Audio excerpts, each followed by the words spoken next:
Social science chapter 2 resource of India का next topic पढ़ेंगे।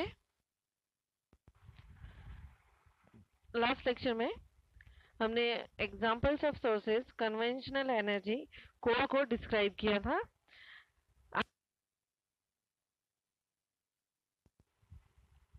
Petroleum जो कि हमारे जीवन में बहुत महत्व उपयोगी पदार्थ है, जिसका हमारे दैनिक जीवन में बहुत अधिक महत्व है।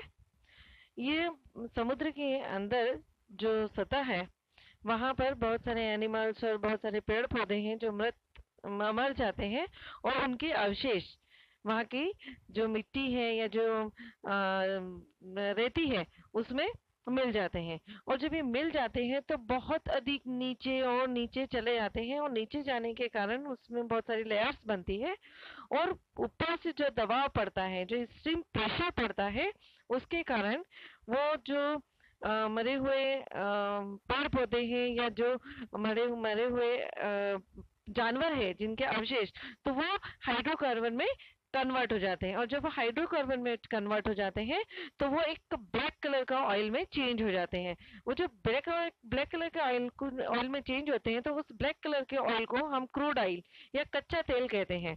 जब उस कच्चे तेल को बाहर निकाला जाता है और बाहर निकालने के बाद उसको जब रिफाइन किया जाता है, तो जब रिफाइन करते हैं तो उसमें से बहुत सारे प्रोडक्ट भी और बनते हैं, जैसे पेट्रोलियम है, केरोसिन है, पेट्रोल है, डीजल है, नेचुरल गैसेस है, वेस्लिन है, एक्सेट्रा। तो इस तरीके से हम पेट्रोलियम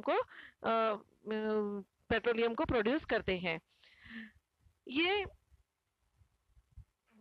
पेट्रोलियम इंडिया में जो प्रोडक्शन होता है वो मुंबई में होता है और 18% गुजरात में होता है और 16% प्रोडक्शन आसाम में होता है। नेचुरल गैसेस हमने अभी बताया कि पेट्रोलियम को जब हम रिफाइन करते हैं तो उससे ही बहुत सारे प्रोडक्ट बनते हैं, जिसमें एक नेचुरल गैस भी एक टाइप है। तो natural gas is an important clean energy resources found in association with or without petroleum.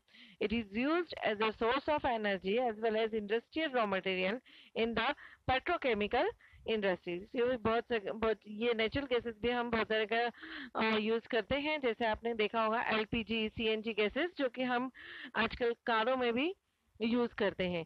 ये बहुत ज्यादा हीट प्रोड्यूस तो नहीं करती है, लेकिन हाँ बहुत ज्यादा पॉल्यूशन भी नहीं करती है। नेक्स्ट है इलेक्ट्रिसिटी।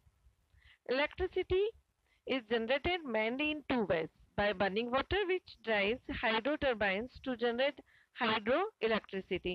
आपने बहुत जगह देखा होगा कि जब डैम बनते हैं तो डैम का पानी जब बहुत अधिक प्रेशर में हम बहता है तब वहां नीचे टरबाइन लगे हुए रहते हैं। वो हाइड्रो टरबाइन क्या करते हैं, जितने भी उस पानी को, उस बहते हुए पानी से इलेक्ट्रिसिटी को प्रोड्यूस करते हैं। And by burning other fuels such as coal, petroleum and natural gas to drive turbines to produce thermal power। और सेकेंड वे क्या है, कोल है, पेट्रोलियम है या नेचुरल गैसेस है जिनसे हम थर्मल पावर भी प्रोड्यूस करते हैं। नेक्स्ट है describe the examples of sources non conventional energy. अब हम पढ़ेंगे नॉन कन्वेंशनल एनर्जी के सोर्सेज, जिसमें फर्स्ट है न्यूक्लियर और atomic energy.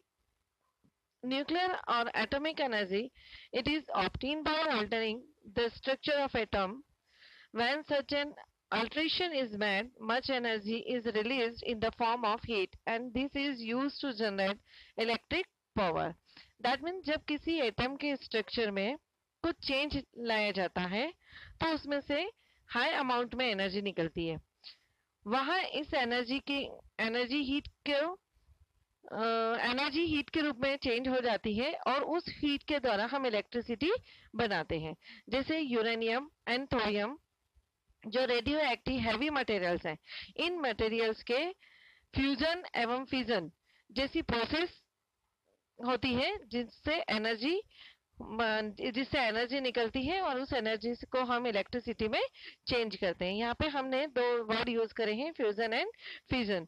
Fusion that means जब दो एटम्स को मिलाया जाता है, और या फिजन जिसमें एक एटम को अलग अलग किया जाता है। सेकेंड है सोलर एनर्जी। सोलर एनर्जी जिसमें सनलाइट, जो सूरज की जो किरणें होती है, उसमें फोटोवोल्टेनिक सेल्स जो है, फोटोवोल्टेनिक सेल्स या टेक्नोलॉजी की मदद से हम उन सनलाइट को डायरेक्टली इलेक्ट्रिसिटी में कन्वर्ट कर लेते हैं। Next wind power. Wind power जिसमें ऐसी हवा की जो शक्ति होती है या हवा का जो तेज प्रवाह होता है, उसमें उससे हम क्या करते हैं, टरबाइन को, उस तेज प्रवाह से टरबाइन को घुमाते हैं और उस टरबाइन की मदद से इलेक्ट्रिसिटी बनाई जाती है। आंध्र प्रदेश, कर्नाटका, गुजरात, केरला, महाराष्ट्र एंड लक्षद्वीप इम्पोर्टेंट है जहां पर विंड एनर्जी प्रोड्यूस की जाती है। बायोगैस। बायोगैस जो एनिमल्स के जो वेस्टेज होते हैं या जितने भी डोमेस्टिक कंजप्शंस होते हैं जिनका वेस्टेज निकलता है, रूरल एरियाज में इसको ज्यादा बनाया जाता है, इनके प्लांट बनाए जाते हैं और इससे इसको एक तरह से गोबर गैस प्लांट भी हम कहते हैं। Tidal energy. Tidal energy, that means a form of hydropower that converts the energy of the tides into electricity or other useful form of power. The tide is created by the gravitational effect of the sun and the moon on the earth. Tidal energy is therefore a predictable form, a renewable energy which can be form of tidal energy. That means जब समुद्र की लहरों में जो समुद्र की जो waves होती है, जैसा कि पिक्चर में बताया हुआ है, उसमें हम कुछ टरबाइंस को नीचे की तरफ लगा देते हैं और जब वो लहरें उन टरबाइंस से टकराती है तो वो टरबाइन क्या होती है, नीचे घूमती है और उससे उस घुमाव के कारण टरबाइन क्या करती है, इलेक्ट्रिसिटी प्रोड्यूस करती है। नेक्स्ट है geothermal energy. Geothermal energy refers to the heat and electricity produced by using the heat from the interior of the earth. जब हम इन पृथ्वी के बहुत नजदीक या ग्राउंड लेवल पर, मतलब वाटर की जो ग्राउंड लेवल, ग्राउंड वाटर है, वहां पर जाते हैं तो वहां पर अर्थ की कोर में बहुत ज्यादा हीट होती है। तो उस बहुत ज्यादा हीट होने के कारण जो ग्राउंड वाटर है वो क्या होता है, वेपर में चेंज होने लगता है और जब वो वेपर में चेंज होता है तब हम अगर उस अर्थ में जहाँ पर और नीचे जाए तो और नीचे जाते कहते क्या होता है कि हीट और ज्यादा बढ़ने लग जाती है।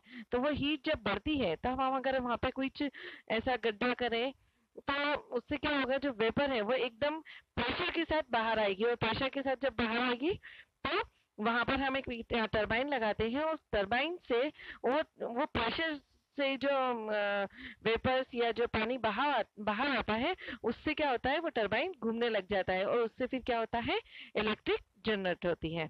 तो ये थे हमारे आज के conventional and non conventional sources.